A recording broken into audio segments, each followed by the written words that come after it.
யாக்கோபுடைய குமாரனாகிய யோசேப்பு எகிப்துக்கு போய் எகிப்தில் அதிபதியாக இருக்கிறான். யாக்கோபுடைய மற்ற குமாரர்கள் எகிப்துக்கு போகிறாங்க. யோசேப்பு அவர்களை அடையாளம் கண்டு கொள்கிறான். அதுக்கப்புறம் யோசேப்பு தன்னை அவர்களுக்கு வெளிப்படுத்துகிறான்.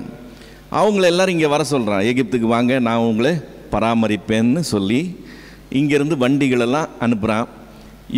யாக்கோபு அதை கேட்டு முதல்ல நம்புறதுக்கு அவன் கஷ்டப்படுறான். அதுக்கப்புறம் வண்டி கிண்டியெல்லாம் பார்த்ததுக்கப்புறம் அவனுக்கு ஓரளவுக்கு ஒரு நம்பிக்கை வருது. அவன் உயிரே திரும்ப வந்தது போல் ஒரு காரியத்தை அவன் உணர்கிறான். ஸோ இப்போது இந்த அதிகாரத்தில் யாக்கோபு கானானை விட்டு இடம்பெயர்ந்து எகிப்துக்கு போகிறதை நாம் பார்க்க போகிறோம். இது ரொம்ப முக்கியமான ஒரு நிகழ்வு. அங்கேருந்து அவன் பேக் பண்ணி கம்ப்ளீட்டாக இங்கே கிளம்பி வர்றதுங்கிறது ஒரு முக்கியமான நிகழ்வு. 46வது அதிகாரம் முதல் வசனம் இப்படி சொல்லுது, இஸ்ரவேல் தனக்கு உண்டான யாவையும் சேர்த்து கொண்டு புறப்பட்டு பேர்சபாவுக்கு போய் தன் தகப்பனாகிய ஈசாக்கினுடைய தேவனுக்கு பலியிட்டான். தனக்கு உண்டான யாவையும் சேர்த்து கொண்டு அவன் புறப்பட்டான்னு சொல்லியிருக்கு. ஆதியாகமம் 12வது அதிகாரம் 5வது வசனத்தில் ஆபிரகாமை தேவன் ஊர் என்கிற கல்தேயர் தேசத்திலிருந்து அழைத்தப்போ ஆபிரகாம் தனக்கு உண்டான யாவற்றையும் தான் சம்பாதித்த எல்லாவற்றையும் சேர்த்து கொண்டு புறப்பட்டான்னு சொல்லியிருக்கு. அங்கிருந்து ஆபிரகாம் புறப்பட்டு வந்ததுக்கும் கானான்லேருந்து யாக்கோபு புறப்பட்டு போகிறதுக்கும் ஒரு கீ டிஃப்ரென்ஸ் இருக்குது. என்னன்னு சொன்னால், ஆபிரகாம் இனி திரும்ப அங்கே போகிறது இல்லை, கர்த்தர் வாக்கு பண்ணின தேசத்துக்கு தான் நான் இருப்பேன்னு சொல்லி புறப்பட்டு வந்தான். யாக்கோபு புறப்பட்டு போகிறது, ஒரு நாள் ஆண்டவர் என்னை திரும்ப இங்கே கொண்டு வருவார் என்கிற விசுவாசத்தோடு புறப்பட்டு போகிறான். ஸோ அது மெயின் டிஃப்ரென்ஸ். இப்போது இவன் எப்ரோன்லேருந்து புறப்பட்டு பேர்சபாவுக்கு போகிறான். பேர்சபா அப்படிங்கிறது கானான் தேசத்தினுடைய தெற்கு எல்லை பகுதி. ஸோ அந்த பார்டருக்கு வந்துட்டு அங்கே பார்டரில் அவன் என்ன செய்கிறான், கர்த்தருக்கு பலி செலுத்துகிறான். அது சொல்லும்போது என்னன்னு சொல்லியிருக்கு, தன் தகப்பனாகிய ஈசாக்கினுடைய தேவனுக்கு பலியிட்டான் அப்படின்னு சொல்லியிருக்கு. இப்போ நான் 2வது வசனத்துக்கு வந்தோம்னு சொன்னால், எகிப்துக்கு போக சொல்லி ஆண்டவர் அவனை உற்சாகப்படுத்துகிறத நம்ம பார்க்குறோம்.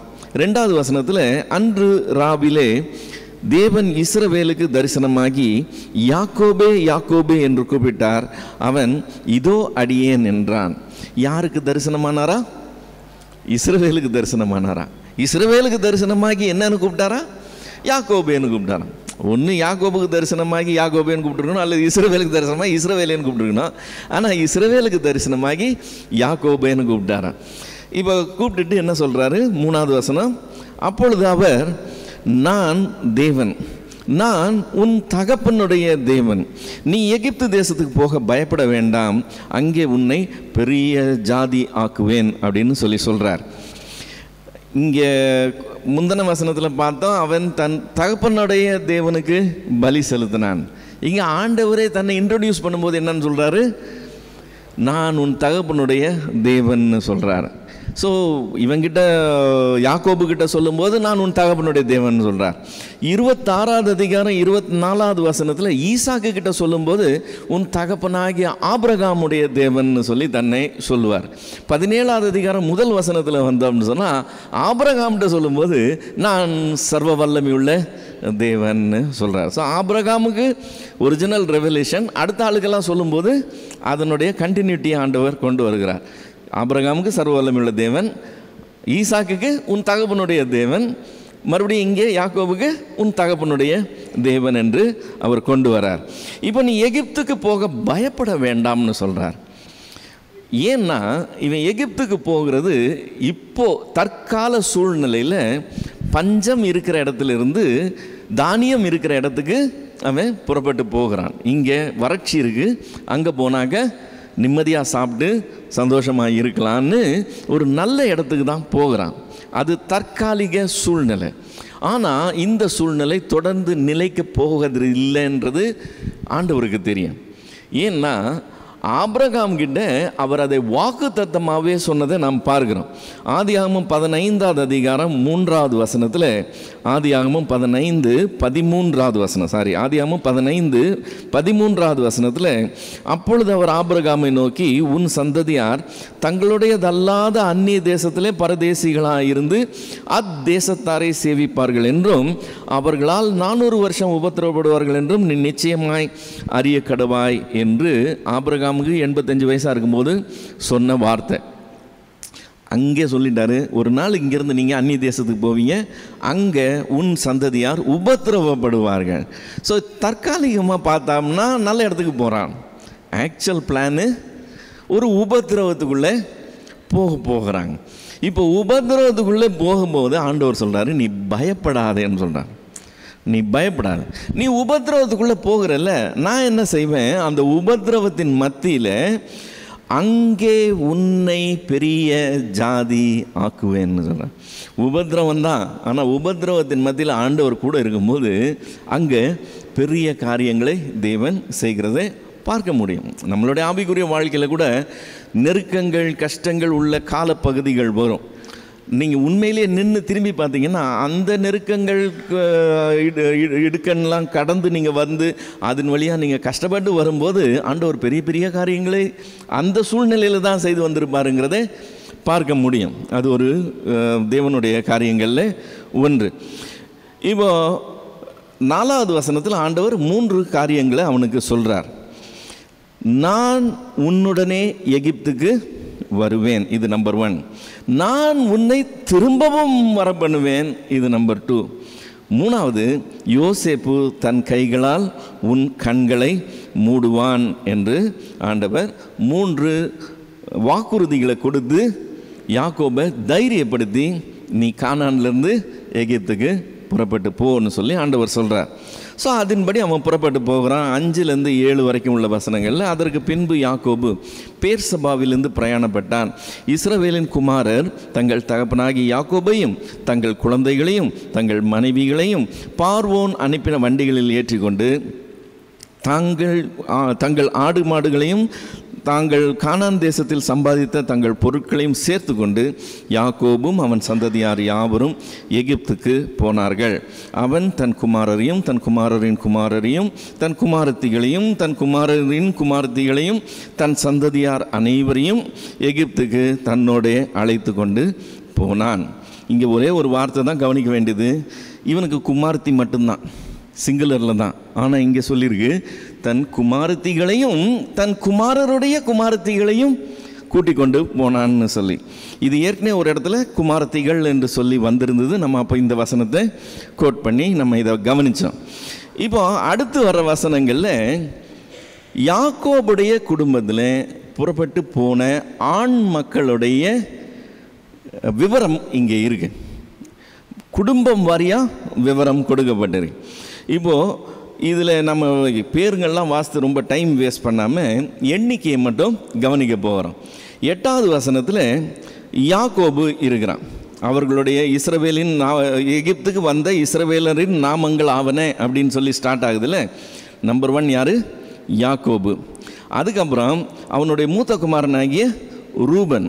ரூபனுடைய குமாரர் 4 பேர். ஸோ ரூபனுக்கு 4, ரூபனை ஒன்று சேர்த்திங்கன்னா ரூபன் குடும்பத்தில் எத்தனை பேர்? 5 பேர். ஸோ சிமியோனுடைய பிள்ளைங்க 5 பேர்.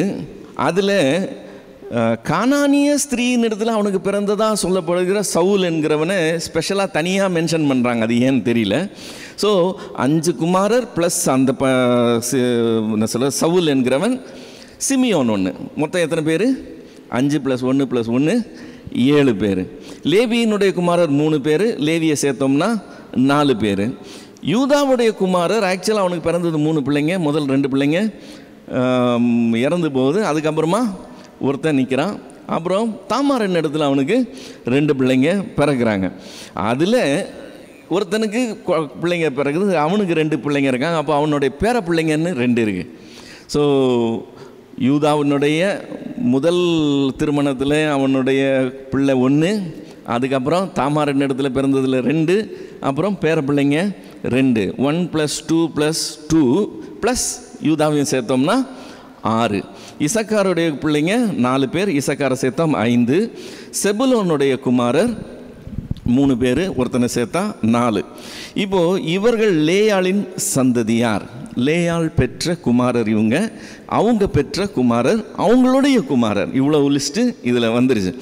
இப்போ இதில் ஒரு குமாரத்தி ஆட் ஆகிறா, தீனாள் என்கிற ஒரு குமாரத்தி ஆட் ஆகிறா. இந்த டோட்டல் பார்த்திங்கன்னா 1 யார்? யாக்கோபு. அப்புறம் ரூபனுடைய பிள்ளைங்க, சிமியோனுடைய பிள்ளைங்க, அப்படியே லிஸ்ட்டு வருது. 5, 7, 4, 6, 5, 4, கடைசியாக தீனாள். மொத்தம் 33 ஆண் மக்கள். ஒன்று இவ்வளோ சேர்த்தாச்சு, தீனாள் சேர்த்தாச்சு, அதனால் 32 + 1 33. அடுத்து காத்தினுடைய குமாரர் 7 பேர், காத்தோட சேர்த்தோம்னா 8. ஆசேருடைய குமாரர் 4 பேர். அதில் அவனுடைய மகள் ஒருத்தனுடைய பேர் வந்துடுது, செராகு அப்படின்னு செராக்கு அப்படின்னு அவளுடைய பேர் வருது. ஸோ 4 ஆம்பளை பசங்க, 1 பொம்பளை பிள்ளை, 2 பேர பிள்ளைங்க இருக்கிறாங்க. ஸோ மொத்தம் இவனையோட சேர்த்து, ஆசேரோட சேர்த்து 4 + 1 + 2 + 1 மொத்தம் 8 பேர். ஸோ இவங்கெல்லாம் யார்? சில்பாளுடைய குடும்பம். ஸோ 2 பிள்ளைங்க சில்பாளுக்கு, 8 பேர், மொத்தம் 16 பேர். யாக்கோபுடைய மனைவியாகிய ராகேலுடைய குமாரர் 2 பேர், யோசேப்பு, பெனிமின். இப்போ யோசேப்புக்கு இங்கே எகிப்தில் 2 பிள்ளைங்க பிறந்தாங்க. ஸோ அந்த 2 + 1 யோசேப்பு, மொத்தம் 3. இப்போ இந்த ட்ரூப்பில் அவங்க இல்லை, ஆக்சுவலாக அவங்க ஏற்கனவே எகிப்தில் தான் இருக்கிறாங்க. இந்த விவரம் என்ன கொடுக்குதுன்னு சொன்னால், இஸ்ரவேலரின் நாமங்கள் ஆவன அப்படின்னு சொல்லி மொத்தமாக காம்ப்ரமைஸ் பண்ணி மொத்தமாக சேர்த்து சொல்கிறதுனால ஏற்கனவே எகிப்தில் இருக்கிறவங்களுடைய பேரும் இந்த லிஸ்ட்டில் வருது. அடுத்து கடைசி அந்த பெனிமினுடைய ஃபேமிலி பற்றி வருது. பெனிமினை பற்றி நீங்கள் படிக்கிறதுக்கு முன்னாடி அவனை பிள்ளையாண்டான்னு சொன்னாங்கன்னு ஞாபகம் வச்சுக்கோங்க. என்ன, அவனை சின்ன பையன்னு சொல்லி பிள்ளையாண்டான்னு சொன்னாங்க. அந்த பிள்ளையாண்டானுக்கு எத்தனை பிள்ளைங்களா? 10 பிள்ளைங்க. 10 + 1 11 பேர் உள்ள குடும்பம். இவங்க எல்லாம் ராகேலுடைய குடும்பம். ஸோ யோசேப்பின் மூலமாக 3, பெனிமின் மூலமாக 11, மொத்தம் 14 பேர் ராகேல் மூலமாக விழுந்த குடும்பம். அடுத்து ராகேலுடைய இருக்கிறாள் தாதி, தாதின்ற அவளுடைய வேலைக்காரி பேர் என்ன? பில்காள். பில்காளுடைய பிள்ளைங்க தானுக்கு ஒரே ஒரு பிள்ளை தான். ஸோ 1, 2. நப்தலியின் குமாரர் 4 பேர், 4 + 1 5. ஸோ இந்த 5ம் 2ம் சேர்த்தோன்னா இவளுடைய பில்காளுடைய குடும்பத்தில் 7 பேர். ஆக மொத்தம் யாக்கோபுடைய குமாரரின் மனைவிகள் தவிர அவனுடைய கர்ப்ப பிறப்பாக இருந்து அவன் மூலமாக எகிப்தில் வந்த எல்லாரும் 66 பேர்னு சொல்லியிருக்கு. அடுத்த வசனம், யோசேப்புக்கு எகிப்தில் பிறந்த குமாரர் 2 பேர், ஆக மொத்தம் எகிப்துக்கு போன யாக்கோபின் குடும்பத்தார் 70 பேர்னு சொல்லியிருக்கு. 66 70? ஆக்சுவலாக நம்ம டோட்டல் பண்ணோம்னு சொன்னால் 33 + 16 + 14 + 7 70 தான் வரணும். ஏன் 66ன்னு சொல்லியிருக்கு? ஏன் 66ன்னு சொல்லியிருக்குன்னு சொன்னால், யாக்கோபு 1 மைனஸ் பண்ணிக்கோங்க, யோசேப்பு 1 மைனஸ் பண்ணிக்கோங்க, யோசேப்புனுடைய 2 பிள்ளைங்க மைனஸ் பண்ணிக்கோங்க. ஸோ யாக்கோபுடைய குடும்பம்னு சொல்லும்போது யாக்கோபு லிஸ்ட்லேருந்து எடுத்துடுறாங்க. ஏற்கனவே அங்கே போனவங்களை விட்டுரும்போது அவங்களையும் அந்த 3 பேரையும் எடுத்துடுறாங்க. 3 + இது 1, 4 பேரை ரிமூவ் பண்ணிட்டீங்கன்னா 70ல் 4 போச்சுன்னா 66. அதுதான் அந்த வசனம் சொல்லுது. அடுத்த வசனம் மொத்தமாக டோட்டல் பண்ணி சொல்லும்போது 70 பேர்னு சொல்லிடு. இதை மைண்டில் வச்சுக்குவோம். இதே சமயத்தில் யாத்ராகமம் 1ஆவது அதிகாரம் 5வது வசனத்துக்கு வந்தோம்னு சொன்னால், யாத்ராகமம் 1:5 யோசேப்போ அதற்கு முன்னமே எகிப்தில் போயிருந்தான், யாக்கோபின் கற்ப பிறப்பாகிய யாவரும் 70 பேர்னு அங்கே ஒரு நம்பர் வருது. உபாகமம் 10வது அதிகாரம் 22வது வசனத்துக்கு வந்தோம்னா, உன் பிதாக்கள் 70 பேராய் எகிப்துக்கு போனார்கள் அப்படின்னு சொல்லி அங்கேயும் 70ன்னு வருது. ஆனால் அப்போஸ்தலர் 7வது அதிகாரம் 14வது வசனத்துக்கு வந்தோம்னா, அப்போஸ்தலர் 7:14, பின்பு யோசேப்பு தன் தகப்பன் யாக்கோபையும் தன்னுடைய இனத்தார் யாவருமாகிய 75 பேரை அழைக்க அனுப்பினான் அப்படின்னு சொல்லியிருக்கு. இது என்ன புதுசாக ஒரு நம்பர், 66 ஓகே, 70 ஓகே, இது ரெண்டும் டேலி பண்ணிக்கலாம், ரீசன் இருக்குது. அடிஷன் இப்போ 5 பேரை கூட சேர்க்குது, அது எப்படி வருது அப்படின்னு சொல்லி பார்த்தோம்னு சொன்னால், ஆக்சுவலாக 1 நாளாகமும் 7ஆவது அதிகாரம் 14லேருந்து 21 வரைக்கும் பார்த்தோம்னா இவங்களுடைய காம்ப்ரிஹென்சிவ் லிஸ்ட்டு வரும். அதில் அந்த லிஸ்ட்டில் மனாசேயின் குமாரன் அப்படின்னு சொல்லி ஒரு பேரன் இருக்குது. தென் எப்ராயிமின் குமாரர்னு சொல்லி 2 பேரன்கள் பற்றி இருக்கும். எப்ராயிமின் 2 குமாரர் மற்றும் எப்ராயிமுக்கு பிறந்த ஒரு பேரனும் இருக்கிறான். ஓகே, ஸோ அது ஒரு மனாசேயின் குடும்பத்தில் 2 பேர், எப்ராஹிம் குடும்பத்தில் 2 + 1 3 பேர், இந்த 5ன்னு வருது. இயேசு கிறிஸ்துவுக்கு ஒரு 300 வருஷத்துக்கு முன்னால் எபிரேய வேதாகமம், தனாக் அப்படின்னு சொல்லப்படுகிற எபிரேய வேதாகமும், செப்டுவாஜின்ட் என்ன சொல்லப்படுகிற கிரேக்க மொழி வேதாகமமாய் மொழிபெயர்க்கப்பட்டது அலெக்சாந்திரியா பட்டணத்தில் கிறிஸ்துவுக்கு 300 வருஷத்துக்கு முன்னாலேயே. ஸோ கிறிஸ்துவின் நாட்கள்லேயும் சரி, ஆதி அப்போஸ்தலர் நாட்கள்லேயும் சரி, கிரேக்கம் தான் அவங்களுடைய அஃபிஷியல் லாங்குவேஜ். இன்றைக்கி நமக்கு எப்படி இங்கிலீஷோ அதே மாதிரி அவங்களுக்கு க்ரீக் தான் எல்லாருக்கும் காமன் லாங்குவேஜாக இருந்துச்சு. ஸோ அவங்க பயன்படுத்தினது எபிரேய மொழி வேதாகமத்தை விட கிரேக்க மொழி, இந்த மொழிபெயர்ப்பை தான் அதிகமாக பயன்படுத்தினாங்க. அந்த செப்டுவாஜின்ட்டில் இந்த மனாசே மற்றும் எப்ராஹிமுடைய பிள்ளைகளும் எப்ராஹிமுடைய பேர பிள்ளைகளையும் சேர்த்து அந்த லிஸ்ட்டில் 75ன்னு செப்டுவாஜின்ட்டில் கொடுத்துரு, 70ன்னு சொல்லி எபிரேய மொழி வேதாகமத்தில் கொடுத்துரு. இப்போ அப்போஸ்தலர் 7ஆவது அதிகாரத்தில் அந்த பிரசங்கம் பண்ணுறோம் யார்? ஸ்தேவான். ஸ்தேவான் அந்த டைமில் யூசேஜில் இருக்கிற கிரேக்க வேதத்தை அவன் பயன்படுத்துறதுனால அவன் அதே கோட் பண்ணி 75ன்னு சொல்லி சொல்லுகிறான்றதை நம்ம அறிந்து கொள்கிறோம். அவன் சொல்கிறதுக்கு உண்டான ஆதாரம் 1 நாளாகமும் 7ஆவது அதிகாரம் 14லேருந்து 21 வரைக்கும் உள்ள வேத பகுதியில் இருக்குது. இந்த விவரங்கள் இருக்குல்ல, இந்த பிள்ளைகளுடைய பிள்ளைகள், இவங்களுடைய அந்த லிஸ்ட்டு, மொத்த டோட்டல் நம்பர், இதெல்லாம் பார்க்கும்போது நம்ம சில காரியங்களை எடுத்துக்கொள்கிறோம். என்னன்னு சொன்னால், இந்த லிஸ்ட்டில் கானானிய மனைவின்னு சொல்லி ஒருத்தர் இருக்கிறான்னு சொல்லி, ஆக்சுவலாக இவனுங்க எல்லாருமே அங்கே லோக்கலில் தான் கல்யாணம் பண்ணாங்க. ஏன் அவ்வளோ மட்டும் ஸ்பெஷலாக கானானிய மனைவின்னு சொல்லி சொன்னாங்கன்னு தெரியல. 46:10 கானானிய மனைவி பெற்ற சவுல்னு சொல்லி வரும். அதுக்கப்புறம் இந்த யாக்கோபுடைய 12 பிள்ளைகளில் யூதாவும் ஆசேரும் பேர பிள்ளைகளே கண்டிருந்தாங்க.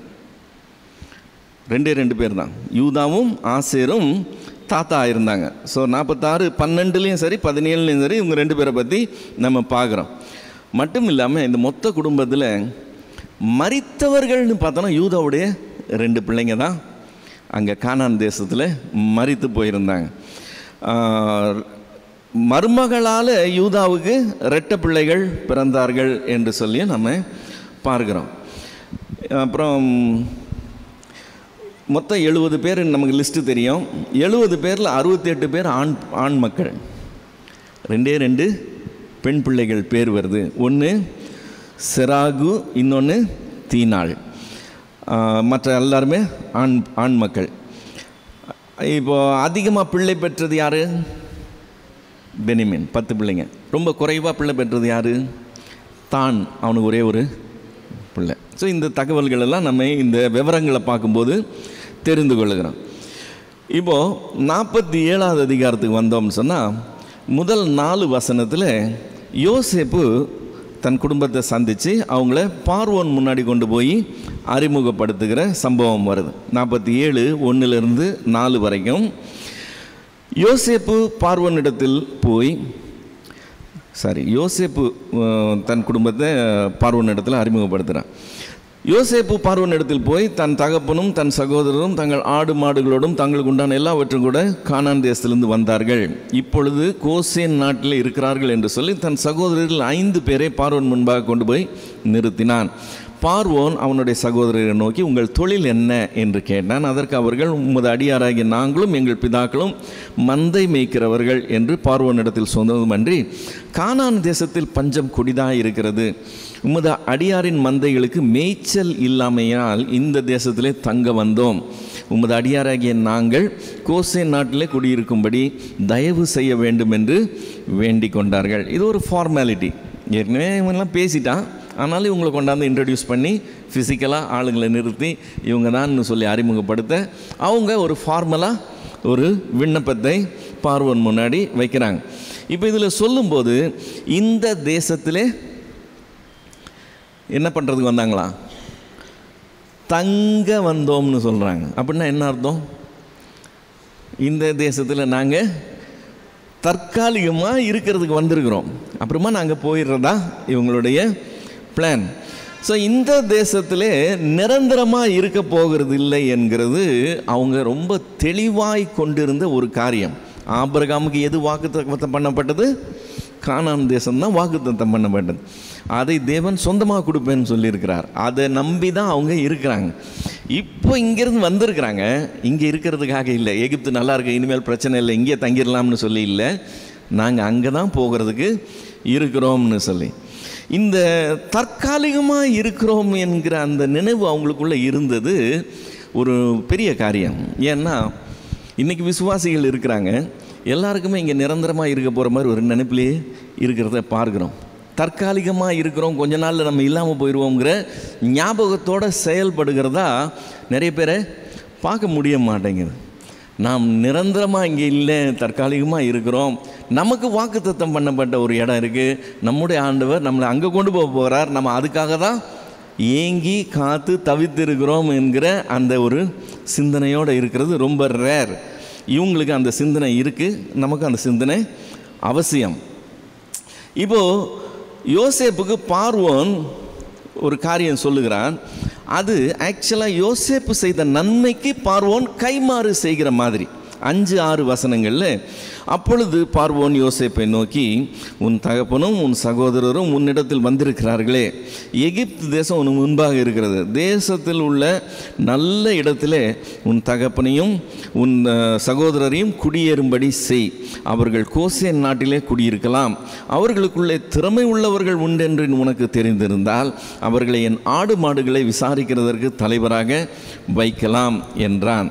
ஸோ இப்போ யோசேப்பு அவன் எகிப்து தேசத்துக்கே பெரிய காரியம் பண்ணியிருக்கிறான். யோசேப்போடைய ஃபேமிலி வந்திருக்கும் போது பார்வோன் அதுக்கேற்ற மாதிரி ரியாக்ட் பண்ணுறான். மொத்த தேசத்தில் எங்கே வேணாலும் செலக்ட் பண்ணிக்கப்பா, கோசேன் நாட்டில் இருக்கணும்ன்றல வேணா அங்கே கூட இருந்துக்கோ, அதை விட நல்ல இடம் இருந்தாலும் நீ வச்சுக்கோ, ஒன்றும் ப்ராப்ளம் இல்லைன்னு சொல்லணும். இப்போ 7லேருந்து 10 வரைக்கும் வந்தோம்னு சொன்னால், யோசேப்பு தன் தகப்பனாகிய யாக்கோபை கூட்டிகிட்டு வந்து அறிமுகம். முதல்ல 5 பிரதர்ஸை மட்டும் கூட்டிகிட்டு வரான், இப்போ அடுத்தது அப்பாவை கூட்டிகிட்டு வரான். பின்பு யோசேப்பு தன் தகப்பனாகி யாக்கோபை அழைத்து கொண்டு வந்து அவனை பார்வோன் முன்பாக நிறுத்தினான். யாக்கோபு பார்வோனை ஆசீர்வதித்தான். பார்வோன் யாக்கோபை நோக்கி, உமக்கு வயது என்ன என்று கேட்டான். அதற்கு யாக்கோபு, நான் பரதேசியாய் சஞ்சரித்த நாட்கள் 130 வருஷம், என் ஆயுசு நாட்கள் கொஞ்சமும் சஞ்சலம் உள்ளதுமாய் இருக்கிறது. அவைகள் பரதேசிகளாய் சஞ்சரித்த என் பிதாக்களுடைய ஆயுசு நாட்களுக்கு வந்து எட்டவில்லை என்று பார்வோனோடே சொன்னான். பின்னும் யாக்கோபு பார்வோனை ஆசீர்வதித்து அவன் சமூகத்தில் நின்று புறப்பட்டு போனான். இந்த வேத பகுதி ரொம்ப ரொம்ப ரொம்ப முக்கியமான ஒரு லிங்கை நமக்கு கொடுக்குது. என்னது? பார்வோன் முன்னாடி நிற்கும்போது யாக்கோபின் வயது 130ன்னு நம்ம இங்கே தான் தெரிந்து கொள்ளுகிறோம். இவனுக்கு 130 வயது இருக்கும்போது இவன் குமாரனாகி யோசேப்புக்கு எத்தனை வயசுன்னு தெரியுது நமக்கு? 30 வயசில் ரிலீஸ் பண்ணாங்க. அடுத்த 7 வருஷம் செழிப்பு இருந்தது, அப்புறம் 2 வருஷம் பஞ்சம். ஸோ 7 2 9. இப்போ யோசேப்புக்கு என்ன வயசு? 39. இவனுக்கு 130 இருக்கிற டைமில் அவனுக்கு 39 வயது என்கிறது ரொம்ப முக்கியமான ஒரு லிங்க். அதை வச்சு தான் நம்ம யாக்கோபுக்கு குமாரர்கள் பிறந்த வருஷம் என்ன இருக்கும்ங்கிறத நம்ம கண்டுபிடிக்க முடியுது. 130லேருந்து 39 கழிச்சிட்டோம்னா யாக்கோபுடைய 91வது வயசில் யோசேப்பு பிறந்தான் என்று சொல்லி நமக்கு தெரியுது. அவனுடைய அண்ணன்மார்களுக்கு அப்படியே நம்ம ரிவர்ஸ் கால்குலேஷன் பண்ணோம்னா அவனுடைய 72வது வயசில் லாபான் இடத்துல வந்திருந்தான்ங்கிறத நம்ம அறிந்து கொள்ள முடியும். இந்த இடம் மட்டும் இல்லைன்னா நமக்கு டோட்டலாக பிளாங்காக இருந்திருக்கும். இப்போ இவன் சொன்ன வார்த்தை ரொம்ப முக்கியமான வார்த்தை. பார்வோன் இடத்துல என் வாழ்க்கை கொஞ்சம், என் ஆயுசு நாட்கள் கொஞ்சமும் சஞ்சலம் உள்ளதுமாய் இருக்குன்னு சொல்லுகிறேன். வாழ்க்கை சஞ்சலம் உள்ளதாக இருக்குன்னு இவன் வாயிலேருந்து வந்த வார்த்தை ஒரு யதார்த்தமான வார்த்தை தான். வாழ்க்கை இந்த பூமியில் எவ்வளோ பெரிய ஆளாக இருந்தாலும் சரி, அவங்க ஒவ்வொருத்தருக்கும் பிரச்சனைங்க இருந்துக்கிட்டு தான் இருக்குது. ஸோ யாருமே பிரச்சனை இல்லாமல் இல்லை. எல்லாருக்குமே ஏதாவது ஒரு விதத்தில் சோர்வு, மனசோர்வு எல்லாமே இருக்க தான் செய்யுது. ஸோ சஞ்சலம் உள்ளதாக தான் எல்லாருடைய வாழ்க்கையும் போய்கிட்டு. இது ஒரு யதார்த்தமான காரியம். யோபு சொல்லும்போது இப்படி சொல்லுகிறான். 14வது அதிகாரம் 1வது வசனத்தில் யோபு 14:1, ஸ்திரீனிடத்தில் பிறந்த மனுஷன் வாழ்நாள் குறுகினவனும் சஞ்சலம் நிறைந்தவனுமாக இருக்கிறான். எக்ஸாக்டாக யாக்கோபு சொன்ன அதே வார்த்தையை யோபும் சொல்லுகிறதை பார்க்கிறோம். மோசே தன்னுடைய சங்கீதத்தில், சங்கீதம் 90:10, எங்கள் ஆயுசு நாட்கள் 70 வருஷம், பலத்தின் மிகுதியினால் 80 வருஷமாக இருந்தாலும் அது மேன்மையானது. அதாவது அதோடைய ஹைலைட், அந்த வாழ்க்கையினுடைய ஹைலைட் என்னது? 80 வயசு வாழ்ந்தால் கூட அது மேன்மையானது வருத்தமும் சஞ்சலமுமே. அது சீக்கிரமாக கடந்து போகிறது, நாங்களும் பறந்து போகிறோம்னு சொல்லி அப்போ தேவனுடைய மனுஷனாகிய மோசையும் அப்படி சொல்லுகிறான். தேவனால் நீதிமான் என்று காணப்பட்ட யோபுவும் அப்படி தான் சொல்லுகிறான். வாழ்க்கை கொஞ்சமும் சஞ்சலம் உள்ளதமாக இருக்கு. இது யதார்த்தமான காரியம். இதில் நம்ம யாக்கோபு மேலே தப்பு கண்டுபிடிக்க முடியாது.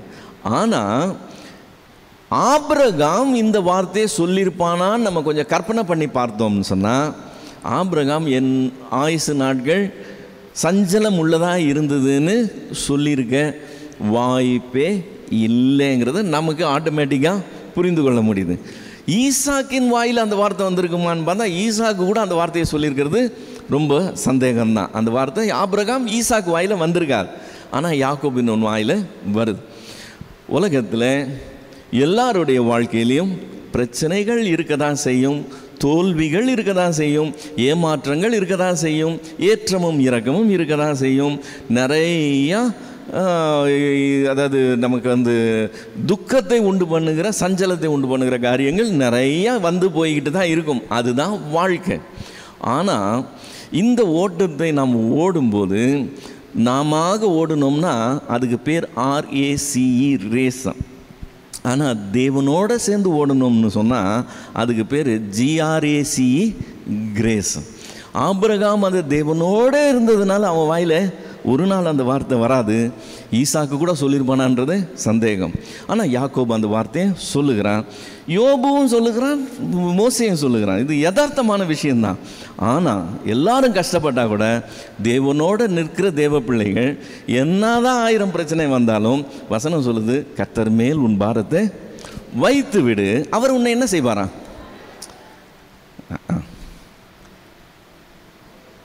ஃபாதர் பாடின பாட்டு தான் ஞாபகம் வருது.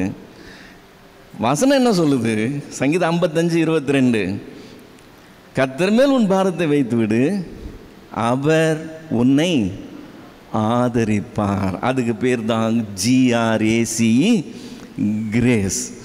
கர்த்தர் கூட இருந்து ஆதரிக்கும் போது அந்த வாழ்க்கையின் ஓட்டம் என்ன மாதிரி சேலஞ்சஸ் இருந்தாலும் சரி, அதை நாம் எதிர்நோக்குகிற விதம், அதை நாம் மேற்கொள்ளுகிற விதம் வித்தியாசமாக இருக்கும். எனவே நாம் தேவன் மேலே சார்ந்து, தேவன் மேலே வச்சு, தேவனோட சேர்ந்து வாழுகிறது தான் சரியாக இருக்கும். ஆண்டவர் சொல்லும்போது சொல்கிறார், என்னை அல்லாமல் உங்களால் ஒன்றும் செய்யக்கூடாது. பவுல் தன்னுடைய ஓட்டத்தை முடிக்கும் போது சொல்லுகிறான், நல்ல போராட்டம். வாழ்க்கையை அவன் சொல்லும்போது போராட்டம் தான் சொல்கிறான், இல்லைன்னு சொல்ல, யதார்த்தம் போராட்டம் தான். ஆனால் இது தேவனோட ஓடின ஓட்டத்தில் இந்த போராட்டம் கூட எப்படிப்பட்ட போராட்டமா? அது நல்ல போராட்டம்னு சொல்கிறான். ஸோ அது எல்லாரும் வாழ்கிறாங்க. ஆனால் தேவனோடு நம்ம சேர்ந்து வாழும்போது அது டோட்டலாக டிஃப்ரெண்ட்டான ஒரு காரியமாக இருக்கும். நல்லது கெட்டது எல்லாருக்குமே நடக்கும். ஆனால் தேவனோடு இருக்கிறவங்களுக்கு அது வித்தியாசமான காரியமாக இருக்கும். ஸோ 47வது அதிகாரம் 11-12 வசனத்துக்கு வந்தோம்னா, பார்வோன் கட்டளையிட்டபடியே யோசேப்பு தன் தகப்பனுக்கும் தன் சகோதரருக்கும் எகிப்து தேசத்திலே நல்ல நாடாகிய ராமசேஸ் என்னும் நாட்டிலே சுதந்திரம் கொடுத்து அவர்களை குடியேற்றினான். யோசேப்பு தன் தகப்பனையும் தன் சகோதரரையும் தன் தகப்பனுடைய குடும்பத்தார் அனைவரையும் அவர்கள் குடும்பத்திற்கு தக்கதாய் ஆகாரம் கொடுத்து அவர்களை ஆதரித்து வந்தான். இப்படி இதை எல்லாரையும் செட்டில் பண்ணுறான். எல்லாருக்கும் எவ்வளோ கொடுக்கணுமோ கொடுக்குறான். இப்போ நம்ம இது இவனுடைய ஃபேமிலியை சேஃப்டி பண்ணிட்டான். ஃபேமிலிக்கு உண்டான எல்லாத்தையும் பக்காவை பார்த்து வச்சுட்டான். இது யோசேப்பினுடைய ஒரு பரிமாணம். இப்போ யோசேப்பினுடைய மறுபரிமாணத்தை நம்ம பார்க்க போகிறோம். அது இவன் அதிபதியாய் அந்த அதிகாரத்தில் உட்கார்ந்துருக்கான் பார்த்தீங்களா? அந்த அதிகாரத்தில் உட்கார்ந்து அவன் அதிபதியாக இருந்து ஜனங்களுக்கு என்ன செய்கிறான்றது நீங்கள் பார்த்தீங்கன்னா யோசேப்பினுடைய மறுமுகம் தெரியும்.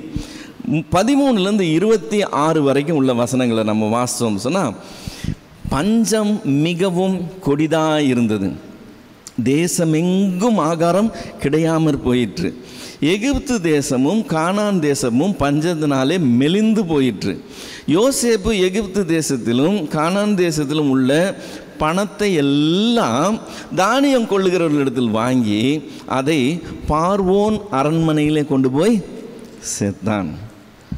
ஃபஸ்ட்டு 2 வருஷத்துக்கு தானியம் விநியோகம் பண்ணல, தானியம் விற்றான்.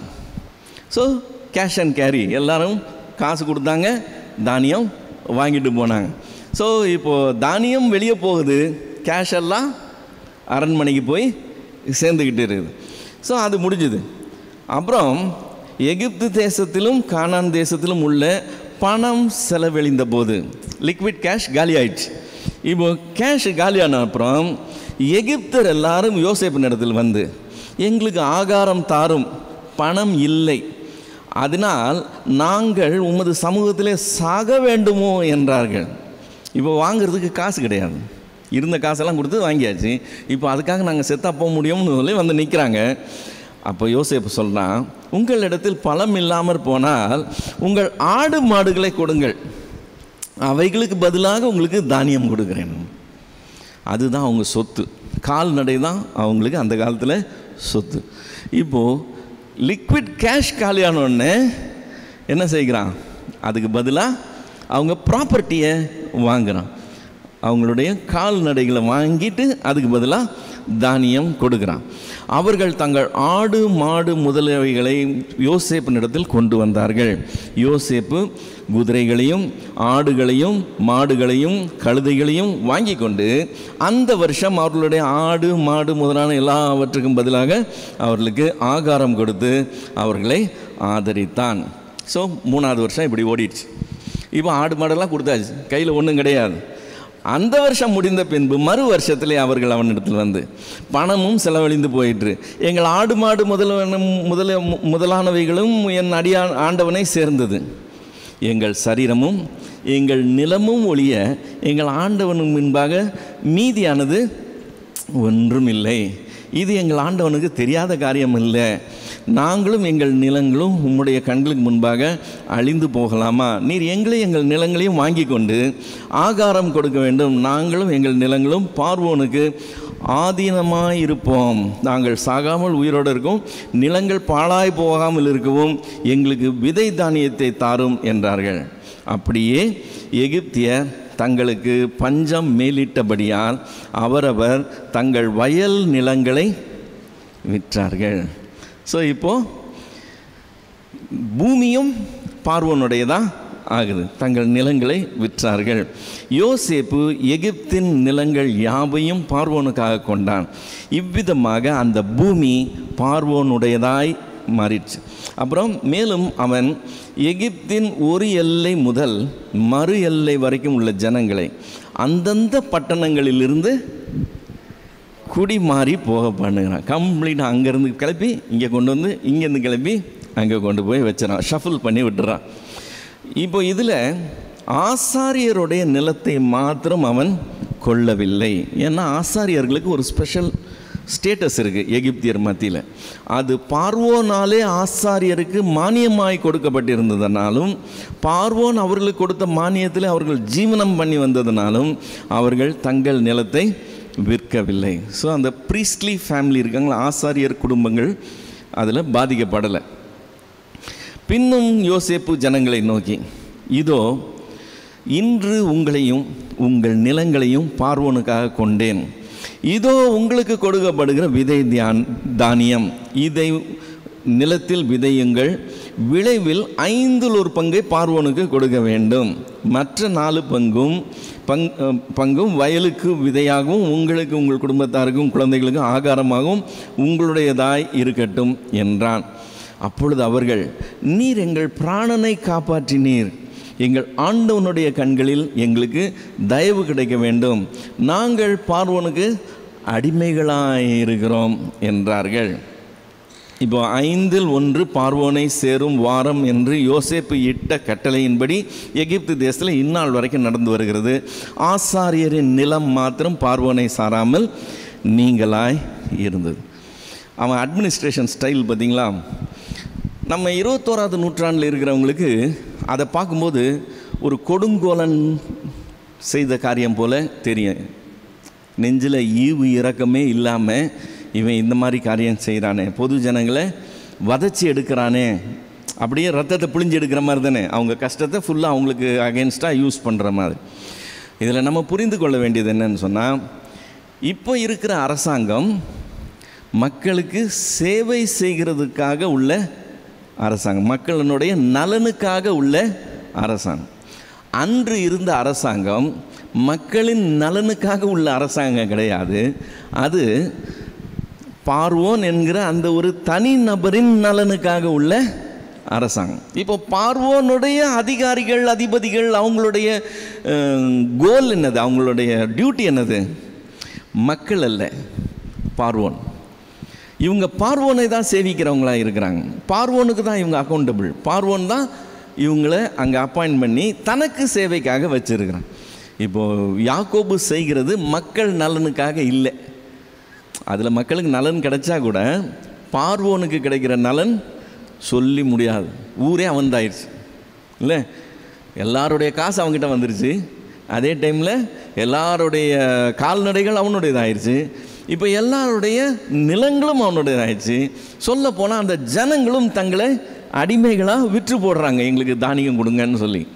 இதை அவங்க வில்லிங்காக செய்கிறாங்க. யாருமே அதை எதிர்த்து போராடவே இல்லைங்கிறது கவனிங்க. அதே இது இன்றைக்கி நடந்திருந்தால் கதையை வேறு, நம்ம அதை ஏற்றுக்கொள்ள மாட்டோம். அது எப்படி எங்கிட்ட வாங்கி நீ எங்களுக்கே நீ விற்பேன்னு சொல்லி, நமக்கு ரேஷன் கடை அந்த இது நமக்கு தெரியும்ல, அது எப்படி நடக்குதுன்னு சொல்லி. ஸோ மார்க்கெட் ரேட்டில் அங்கே விற்றாங்கன்னா நம்ம ஒத்துக்க மாட்டோம். அது சப்சிடைஸ் ரேட்டில் தான் வரணும்னு நம்ம எதிர்பார்க்குறோம். ஸோ நலனுக்காக அரசாங்கம் செயல்படுகிறது வேறு. அந்த காலத்தில் அது அப்படி கிடையாது. ராஜாவாக அங்கே ஏறி உக்காடுறான் பாருங்க, அவனுடைய நலனுக்காக அந்த மொத்த அரசாங்க சிஸ்டமும் ஃபங்க்ஷன் ஆகும். ஸோ கீழ்மட்டத்தில் இருக்கிற ஜனங்க அதை ஒரு தவறாகவே நினைக்க மாட்டாங்க. ராஜாவுக்காக கொடுக்கறது தான் இவங்க இருக்கிறாங்கன்னே இவங்களும் நினச்சிக்குவாங்க. இப்போ ஆளெல்லாம் ஊரில் இந்த ஊரில் இருந்து இடம் மாற்றி அங்கே கொண்டு போயிட்டான், அங்கேருந்து இங்கே கொண்டு போயிட்டான். இப்போ எல்லாருக்கும் அவங்களுக்கு தானியம் கொடுத்துருக்குறான், விதை தானியம் கொடுத்துருக்குறான். விதைச்சி வேலை செஞ்சு அறுத்து வர்றதில் என்ன செய்யணுமா, மறுபடியும் 20% டேக்ஸ். நல்ல செழுமை இருந்தப்பையும் 20% டேக்ஸ் வச்சான்ல, அதே மாதிரி இப்பயும் 20% டேக்ஸ் வைக்கிறான். தானியம் நீ 20% கொடுத்தோன்னா மீதி 80% நீ என்ன பண்ணிக்கலாம், உன்னுடைய ஃபேமிலிக்கும் அடுத்த வருஷம் விதைக்கிறதுக்கு விதை தானியத்துக்கும் யூஸ் பண்ணிக்கலான்னு சொல்கிறேன். ஜனங்களுடைய பார்வையில் இடம் நம்மளது இல்லை, இடம் பார்வந்து, விதை நம்மளது இல்லை, விதையும் பார்வந்து. அவங்ககிட்டருந்து எல்லாத்தையும் வாங்கிட்டு நமக்கு 80% கிடைக்கிறதே நமக்கு லாபம்ன்ற லெவலில் அவங்க ஆயிடுறாங்க. இதுக்கெல்லாம் உரிமையாளராக இருந்தோமே, இப்போ நம்ம குத்தகைக்காரராக மாறிட்டோமேன்னு அவங்க யாரும் நினைக்கிற மாதிரி தெரியல. எங்களை உயிரோடு காப்பாற்றினீங்களே, அதுவே பெரிய விஷயம்னு நன்றியோடு இருக்கிறாங்க. இப்போ இதில் முக்கியமான காரியம் என்னன்னு சொன்னால், இப்படி மொத்த ஜனங்களையும் உறிஞ்சி எடுத்த இந்த சட்டத்தையும் இந்த ஆணையையும் செயல்படுத்தி இப்படி செஞ்ச யாக்கோபு தன் குடும்பத்தாருக்கு இதை அமல்படுத்தவில்லை. யாக்கோபுடைய குடும்பத்தில் அவங்களுடைய கால்நடைகளெல்லாம் வாங்கிட்டெல்லாம் அவங்களுக்கு கொடுக்கல. அவங்க சேஃபாக இருக்கிறாங்க. அவங்களுக்கு எல்லாருக்கும் ஃப்ரீ டிஸ்ட்ரிபியூஷன் நடந்துக்கிட்டு இருக்குது. ஏன்னா அவங்க யோசேப்புடைய ஃபேமிலி. ஸோ இதில் தான் அந்த டிஃப்ரென்ஸ் வருது அவங்களுக்குள்ள. என்ன நடக்குது? 27வது வசனம், 47:27. இஸ்ரவேலர் எகிப்து தேசத்தில் உள்ள எகிப்து தேசத்தில் உள்ள கோசேன் நாட்டிலே குடியிருந்தார்கள். அங்கே நிலங்களை கையாட்சி செய்து மிகவும் பலுகி பெருகினார்கள். நிலங்கள்லாம் யாருது? பார்வோனுக்கு போயிடுச்சுல்ல. அங்கே கோசேன் நாட்டில் உள்ளது மட்டும் இவங்களுக்கு சொந்தமாக இருக்கு. இவங்க அதை சொந்தமாக்கி அதில் இவங்க வளர்கிறாங்க.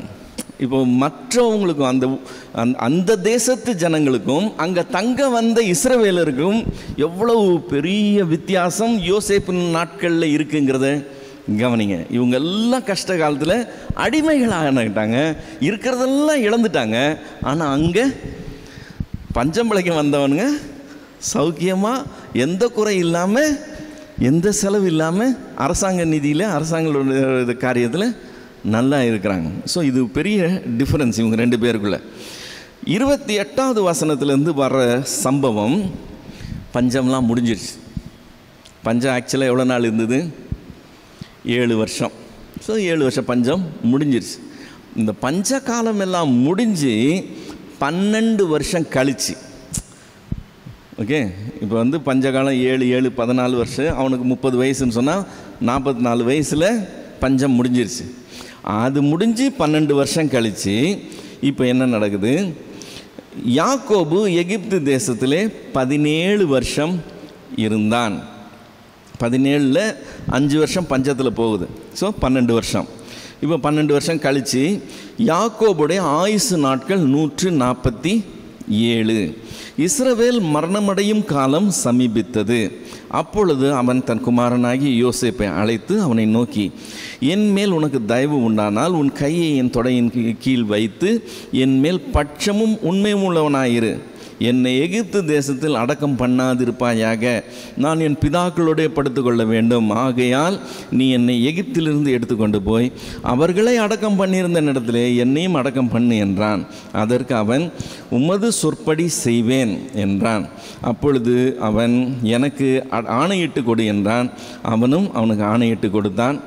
அப்பொழுது இஸ்ரவேல் கட்டிலின் தலைமாட்டிலே சாய்ந்து தொழுது கொண்டான். ஸோ அவனுடைய 147வது வயசில், இன்னும் சாகலை, ஆனால் சாவுக்கு நெருங்கி இருக்கிற சூழ்நிலையில் தன் மகன் இடத்துல ஒரு வாக்கு வாங்கிக்கிறான். என்ன, இங்கே அடக்கம் பண்ணக்கூடாது, அங்கே கொண்டு போனோம். அவனுக்கு 147 வயசுன்னு சொன்னால் -91. யோசேப்புக்கு என்ன வயசு? 56 வயது மனுஷனாக யோசேப்பு இருக்கிறான். சரியா? இதோட இந்த 2 அதிகாரங்கள் முடியுது. இப்போ நம்ம அடுத்த அதிகாரம் போனோம்னு சொன்னால், தன்னுடைய கடைசி நாட்களில் யாக்கோபு தன் பிள்ளைகளை ஆசீர்வதித்ததையும் அதுக்கப்புறம் அவனுடைய மரணம் மற்ற காரியங்களும் வருகிறத நம்ம பார்க்க போகிறோம். சரி, இதோட நம்ம இப்போ நிறுத்திக்குவோம். இது வரைக்கும் ஏதாவது டவுட்ஸ் இருந்தால் நம்ம கிளியர் பண்ணிக்கலாம். யாக்கோபுக்கு இஸ்ரவேல் பேர் வச்சுட்டாரு. திருப்பி அதில் யாக்கோபு இஸ்ரவேல், யாக்கோபு இஸ்ரவேல் நாங்கள் புரிஞ்சுக்கணுன்றதுக்காக அப்படி எழுதி வச்சுருக்குதா? இஸ்ரவேலேன்னு ஏன் கண்டினியூ ஆக மாட்டேதுக்கு ஏன்னா ஒரு காரணம் இருக்குதா? ஏசையால் கூட அப்படி இருக்குது, அந்த யாக்கோபு இஸ்ரவேல்னு.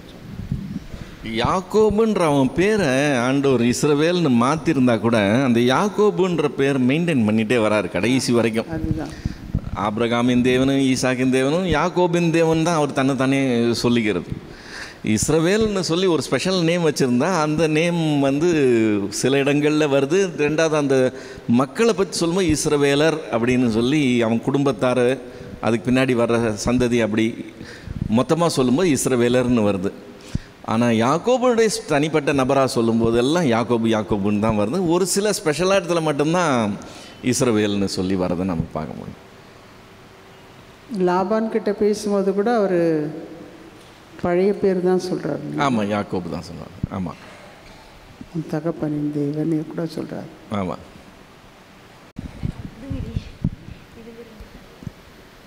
Praise Lord. பிரதர், இந்த ஊர் பேர் 11 ராமசேஸ் அப்படின்னு அந்த ஊர் பேர் வருது. அங்கே குடியேற்றப்பட்டாங்க அப்படின்னு சொல்லி. இங்கே 28 வந்து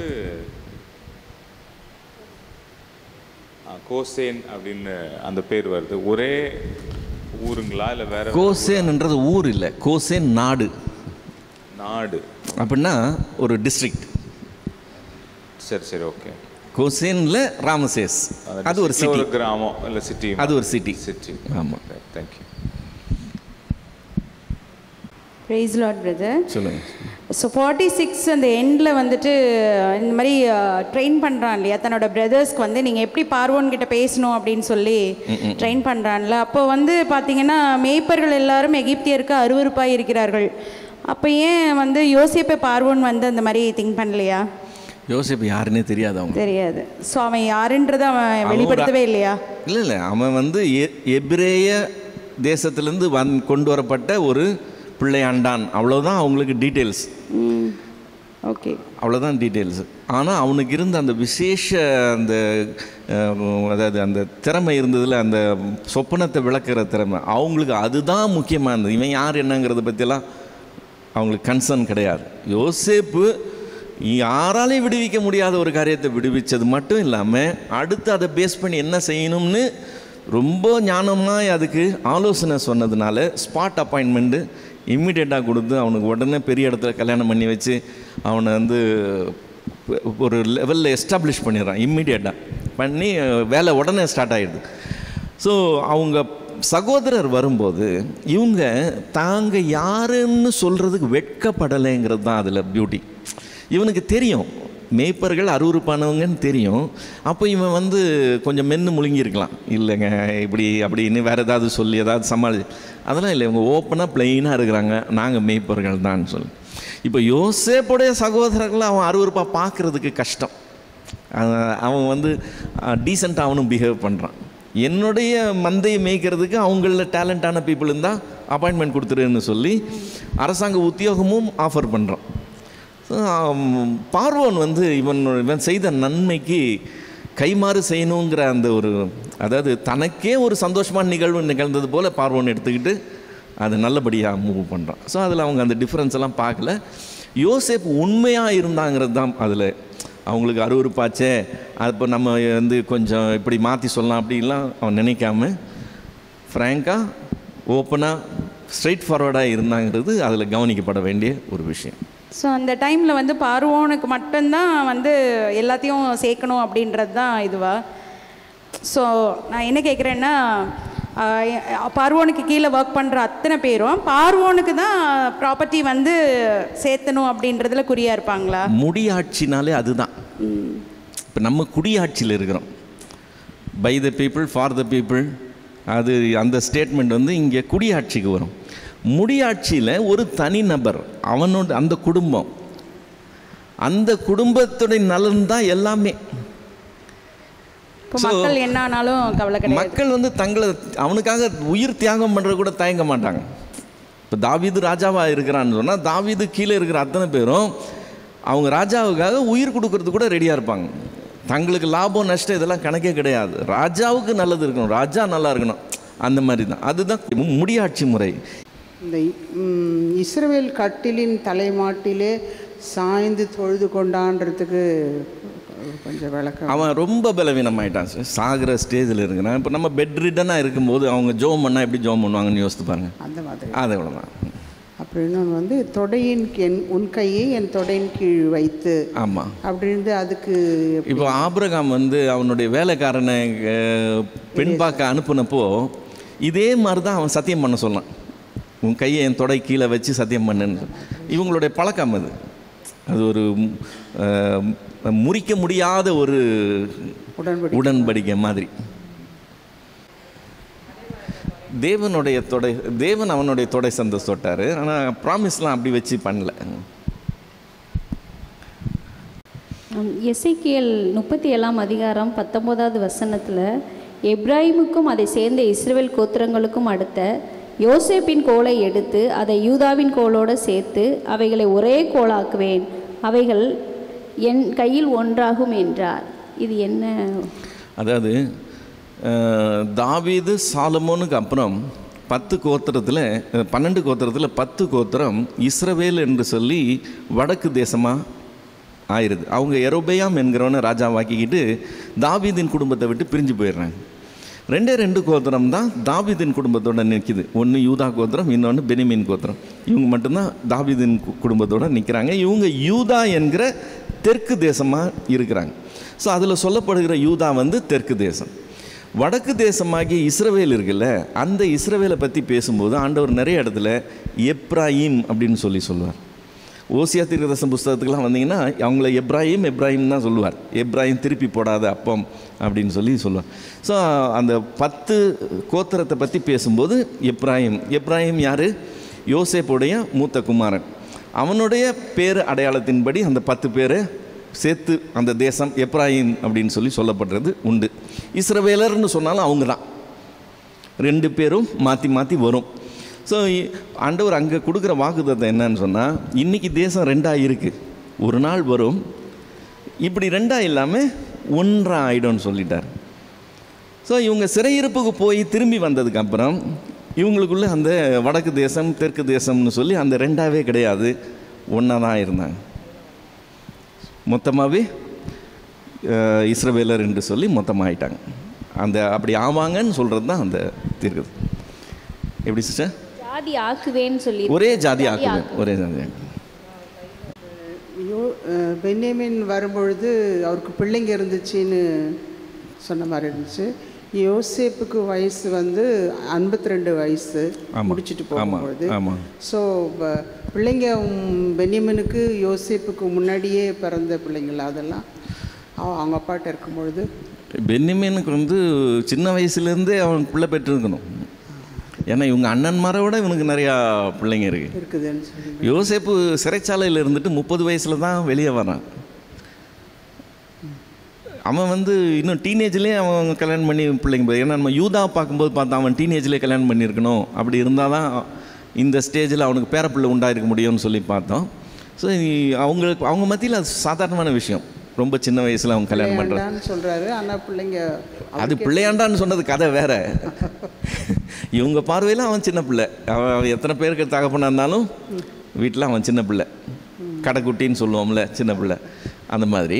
ஆனால் 10 பிள்ளைங்க அதுக்குள்ளே அவனுக்கு பெற்றெடுத்திருந்தான்னு சொல்லும்போது அவன் 10 வருஷம்னு சொன்னால் அதுக்கு முன்னாடியே அவன் வந்து ரொம்ப சின்ன வயசுலேயே அவன் கல்யாணம் பண்ணி இருந்திருக்கணும். இந்த கால்குலேஷன் போடும்போது ஒய்ஃபுங்களை வரல, எந்த பெண்ணும் வரல. இந்த 2 பெண்களை தவிர மீதி யாருமே வரல. யாக்கோபுடைய மனைவிகளும் சரி, பிள்ளைகளுடைய மனைவிகளும் சரி, பேர பிள்ளைகளுடைய மனைவி எதுவுமே பெண்கள் பேரே வரல. இது ஃபுல்லாக ஆண் மக்கள் மட்டும்தான். குமாரத்திகள் இருந்திருக்கிறாங்க. ஆமாம் இருந்திருக்காங்க.